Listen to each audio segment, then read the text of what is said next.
Hi there! In today's video, I'll show you how to make burst photos, aka serious photos, on your Samsung Galaxy S23.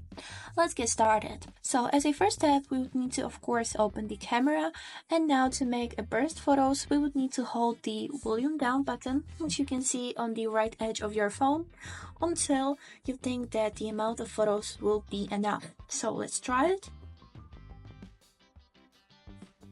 Now, when you stop holding the button, the burst series will immediately stop. And now let's take a look on it. I will open the gallery, and now we can see that it looks like a basic photo, but we can also see here this little icon which is showing number 30.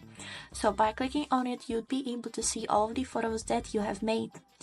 And now, for example, if you don't like this photo which is shown as main, it shows with a little crown on it, you can choose any other photo, then select it and change it to the main photo by clicking on this crown icon. And this is it. I hope this video helps, and thanks for watching.